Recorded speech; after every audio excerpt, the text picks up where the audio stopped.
اب سالبہ بیٹھے تھے، فرمایا فلاں کو بلا کے لاؤ۔ جب بلانے گئے تو رستے میں عورت پہ نظر پڑی، پہلی نظر تو معاف ہے لیکن دوبارہ دیکھ بیٹھے، دوبارہ نظر پڑی تو پریشان ہو گئے۔ خیال آیا میں نے تو خیانت کیا اپنے نبی پاک سے، حضور نے تو منع کیا یہ کام کرنے سے۔ اب واپس حضور کے پاس نہیں آئے، جنگل میں چلے گئے۔ ابن قدامہ نے کتاب التوابین میں اس روایت پہ لکھا ہے، کہتے 40 دن وہ پہاڑوں میں روتے رہے کہ یا اللہ مجھ سے غلطی ہو گئی۔ کتنے دن؟ اب ہمارا شغل ہے، اس کو لوگ گناہ ہی نہیں سمجھتے، بدنگاہی تو کوئی گناہ ہی نہیں، اب تو یہ شغل ہے۔ اب تو ہمارے ہاں معاذ اللہ تعالیٰ سیانے بیانے بندے بیچ بیٹھے ہوتے ہیں جب یہ باتیں ہو رہی ہوتی ہیں، یہ شغل ہے ہمارا۔ اب تو ابا کے سامنے بچہ وال پیپر گندی تصویر کا لگایا ہوتا ہے، پر وہ کہتا ہے عمر ہے نا جی، عمر ہے نا جی، مجھے پتہ ہی نہیں ہے کتنا گند کر رہا ہے، یہ تباہ ہو جائے گا روحانی طور پر۔ اگر یہ گند دیکھنے میں الجھ گیا تو امام شافعی کا فتویٰ ہے جس کی نظر گندی ہوتی ہے اس کا حافظہ کمزور ہوتا ہے، وہ کوئی بڑا کام نہیں کر سکتا، وہ نفسیات کا مریض ہو جاتا ہے جو گندی نظر والا آدمی ہوتا ہے۔ ہمیں پتہ ہی نہیں کہ ہمارے مسائل اصل میں ہیں کیا۔ تو 40 دن جنگل میں روتے رہے، 40 دن۔ محبوب سارا کچھ جانتے تھے پر خاموش رہے۔ حضرت جبریل امین حاضر ہوئے، عرض کی یا رسول اللہ آپ کا وہ غلام رو رہا ہے۔ رب کہتا اسے بلا لے، میں نے اس کا گناہ معاف کر دیا ہے۔ تو نبی پاک صلی اللہ علیہ وسلم نے حضرت مولا علی شیر خدا اور جناب سلمان فارسی کو بھیجا، فرمایا فلاں جگہ ہے لے آؤ۔ کہتے ہیں جب ہم گئے تو 2 پہاڑوں کے درمیان جناب سالبہ تڑپ کے رو رہے، ہمیں دیکھ کے اور روئے، کہنے لگے علی میرے بارے میں کوئی آیت تو نہیں نازل ہو گئی؟ تو کہا نہیں، چل حضور نے بلایا ہے۔ کہا اچھا حضور کہتے کیا تھے، فرماتے کیا تھے؟ کہا پتہ نہیں لیکن بلایا ہے۔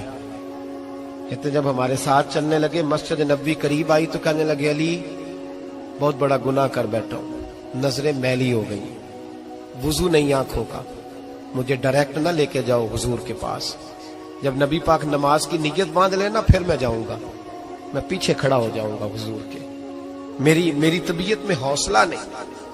یہاں تو پتہ نہیں میں کس طرح عشق رسول کا دعویٰ کرتا ہوں منبر پر بیٹھ کر، اور ہماری یہ میلاد آئے گا تو محفل میلاد میں اس طرح کے دعوے ہوں گے اسٹیج پر کہ علمان والحفیظ، پتہ نہیں کیا کیا لوگ کہہ دیں گے، پتہ نہیں ہم کیا ہے اور ہم کیا کہہ رہے ہیں، من آنم کے من دانم، پتہ ہی نہیں، اور کتنا بڑا دعویٰ کر دیا۔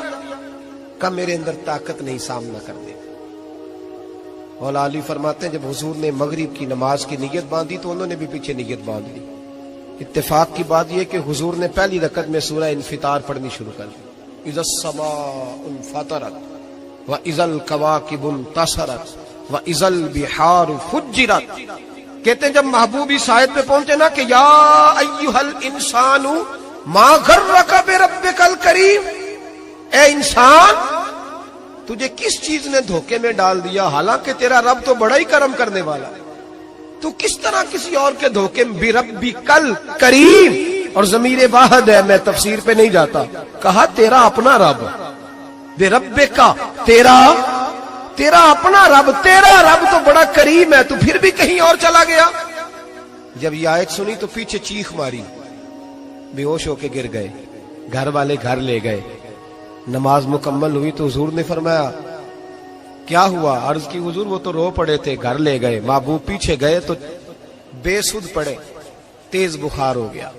نبی کریم سرہانے بیٹھے اور ان کی گردن کو اٹھا کر سر کو گود میں رکھا، اور جب بالوں میں دستے مبارک پھیرا تو آنکھیں کھول دی، اور جھٹ سے اپنا سر زمین پہ رکھ کے کہنے لگے حضور میں اس قابل نہیں کہ آپ کی گود میں میرا سارا ہے، اس قابل نہیں، بڑا مجرم ہوں۔ تو محبوب نے فرمایا تجھے مبارک ہو، رب نے تجھے معاف کر دیا ہے، اللہ بھی راضی ہے، میں بھی راضی ہوں۔ اب حضور کے قدموں کے قریب آئے تو کہنے لگے حضور آپ راضی ہیں؟ کہا راضی ہوں۔ فرمایا پھر میرے لیے دعا کریں، اللہ اسی رضا میں مجھے قبول کر لے۔ بس یہ بات ہوئی تھی، انہوں نے کلمہ پڑھا تو روح پرواز کر گئی۔ پرواز میرے بھائی احساس پیدا کر، یاد رکھیں اگر روحانی زندگی صحیح نہیں نہ ہوگی، یاد رکھ لیں کسی کا کوئی نقصان نہیں، سارے سکون سے سو جائیں گے، آپ نہیں سو پائیں گے۔ اگر آپ کے ضمیر پہ بوجھ رہیں گے نا تو سارے لوگ رمضان میں 4 قرآن پاک ختم کریں گے، آپ 10 پارے بھی نہیں پڑھ پائیں گے۔ اگر آپ اپنے آپ کو صحیح نہیں کریں گے، روحانی زندگی بحال نہیں ہوگی، تو یاد رکھنا بڑا اپنا آپ سارا کچھ سجا کے ظاہراً بڑے پرہیزگار بن کے بھی اپنے ضمیر کی عدالت میں فیصلہ اپنے حق میں نہیں کرا پائے. تجوریوں سے مال بھرا ہوا ہوگا لیکن گھر میں سکون نام کی چیز ڈھونڈنے سے نہیں ملے گی. اس لیے کہ الا بذکر اللہ تطمئن القلوب، اللہ کی ذات سے جڑ جانے سے دل کو سکون ہوتا ہے. کیا بہت بڑی سزا نہیں مالک کی کہ انسان سارا کچھ کرے، فارغ ٹائم ہو تو وہ ٹی وی دیکھے؟ کیا بہت بڑی سزا نہیں کہ 3 مہینے کی چھٹیاں بھی اسے ہوں لیکن وہ ایک سپارہ قرآن پاک نہ پڑھ سکے؟ وہ گپے مارنے بیٹھے تو 6 گھنٹے لگا دے اور تسبیح دی جائے تو 10 منٹ میں بس ہو جائے، درود پڑھا ہی نہ جائے. یہ سزا نہیں؟ کیا یہ کم سزا ہے کہ وہ دنیا دراز پہ گھوم آئے لیکن مسجد میں جائے تو اسے کچھ بنے؟ کیا سزا نہیں؟ اللہ سے معافی مانگے، مل کے اس کے حضور استغفار کریں، باطن کی زندگی آباد کرنے کی کوشش کریں. چھوڑ دیں بن کے بیٹھنا، آگے آگے بڑھنا، اپنے آپ کو شمار کرنا. ہم تو میلاد کی جلسوں میں بھی بڑی کرسی تلاش کرتے ہیں، ہم تو دینی محفلوں میں بھی کوشش کرتے ہیں کوئی ہمارا نام لے کے، صحیح نام لے کے پکارے. کوئی، میں میاں چنو میں تھا کل مغرب میں، تو ایک صاحب کہنے لگے ولی کامل. میں نے بعد میں ان سے کہا کہ آپ کو پتہ ہے میں کیا ہوں؟ اتنا بڑا دعویٰ میرے حق میں آئندہ نہ آپ کریں، اور مت سمجھے کہ آپ تھوڑے اچھے برے جملے استعمال کریں گے تو میں خوش ہوں گا. میں جو ہوں نا، میں اس کے اندر بڑا مطمئن ہوں، میں اسے آگے نہیں بڑھنا چاہتا. پتہ سارا ہے سردار نو کیتیاں دا، پتہ سارا ہے سردار نو کیتیاں دا، ایدہ پردہ چپایا ہی تیرا پلا ہو سی. وہ بو علی سینہ سے، سنیں جی سنیں، بو علی سینہ سے کسی نے کہا تھا